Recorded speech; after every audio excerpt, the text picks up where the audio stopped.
Bonjour à toutes, bonjour à tous, bienvenue dans cette vidéo pour corriger la suite de la fiche d'exercice sur les périmètres et les aires. Donc comme la séance précédente, on va voir un petit peu si vous êtes capable d'utiliser les différentes formules. Donc on va corriger l'exercice 3 ensemble. Pour corriger l'exercice 3, premier réflexe, moi je vais mettre des points A, B, C et D. Je vais calculer dans un premier temps l'air. Donc ici, tout à l'heure on va la refaire, mais je vais d'abord calculer l'air moi. Donc j'ai le 1, et ensuite je vais mettre le 2, et je vais mettre 2A et 2B. Alors pourquoi je mets 2A et 2B? Tout simplement parce qu'en mettant 2A et 2B ensemble, j'obtiens ce qu'on appelle un disque complet, puisque j'ai l'ensemble du disque. Donc quand je vais faire l'air, je vais faire dans un premier temps l'air du rectangle ABCD. Donc c'est longueur fois largeur. Et donc ça fait 5,2 cm fois 3 cm. Donc calculatrice, 5,2 fois 3. Et donc ça fait 15,6 cm². Alors toujours, on n'oublie pas cm² parce que ce sont des aires. Et donc le cm², c'est comme ça. On essaye de savoir combien de fois on a ce petit carré à l'intérieur. Maintenant, on va mettre 2A et 2B ensemble. Et ça va nous permettre d'avoir un disque complet. Donc j'écris R du disque, c'est l'aire de 2A plus l'aire de 2B. Et donc ça c'est égal, on l'a dit, à l'aire d'un disque de rayon. Donc on fait attention ici, là 3 cm c'est le diamètre, donc c'est la moitié. La moitié de 3 cm c'est 1,5 cm.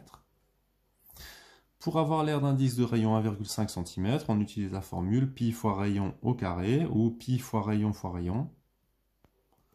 Donc c'est pi fois 1,5 fois 1,5. 1,5 fois 1,5 ça fait 2,25. Pi, ça c'est la valeur exacte. Valeur approchée.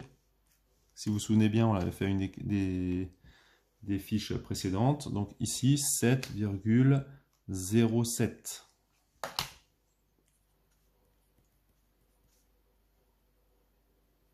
Donc arrondi au centième. Ça, c'est la valeur exacte. Donc pour calculer l'aire totale,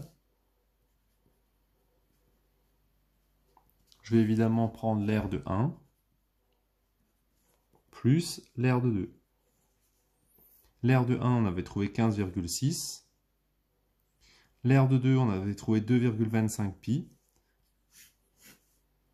Ça, c'est le résultat exact.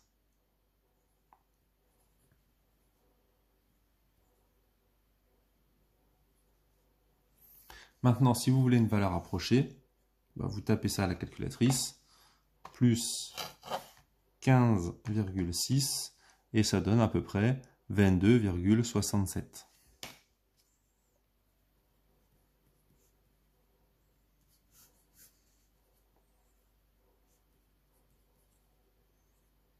Et on précise toujours approché à combien? À valeur approchée au centième près. Alors centième, on se souvient, c'est le deuxième chiffre après la virgule. Donc maintenant, on va évidemment reproduire la figure. Donc reproduire la figure, évidemment, vous pouvez le faire tout de suite. Ça aide parfois à comprendre aussi et si c'est un diamètre ou si c'est un rayon. Donc première chose, on va prendre le 5,2. Donc moi, je compte 5, plus encore les 2 dixièmes. Ensuite, on va remonter ici de 3 cm de chaque côté. Donc premier côté et deuxième. On se met bien en face. Toujours prendre le temps de bien tracer. Donc ici 5,2, on mesure, on a la bonne mesure. Ça signifie que les angles, il y a toutes les chances qu'ils soient bien droits. Donc on a ici les angles droits du rectangle. Et maintenant, qu'est-ce qu'on va faire? Eh bien, on va chercher la moitié ici de 3.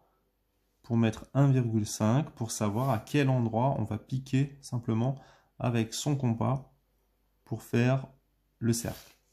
Donc compas évidemment bien taillé, qu'on ouvre à la bonne mesure.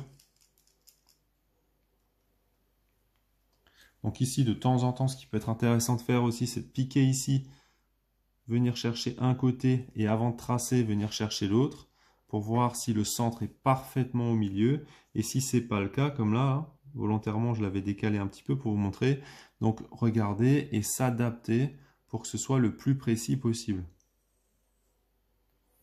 Et comme ça, on obtient vraiment un demi-cercle parfait qui commence au bon endroit et qui se termine aussi au bon endroit. Donc on vient là, on pique d'un côté, on regarde, on pique de l'autre. Si c'est pas bon, on adapte. Puisque toujours, hein, vous pouvez faire ce que vous voulez, mais quand c'est un tracé, on n'est pas des ordinateurs, donc on essaye évidemment de faire de notre mieux. Mais il y a toujours un micro décalage. Et donc on obtient la figure et on met évidemment l'ensemble des informations directement sur la figure. Et donc cette figure-là, elle a environ 22,67 cm². Ça c'est l'air, donc ce qu'il faudrait pour colorier l'intérieur.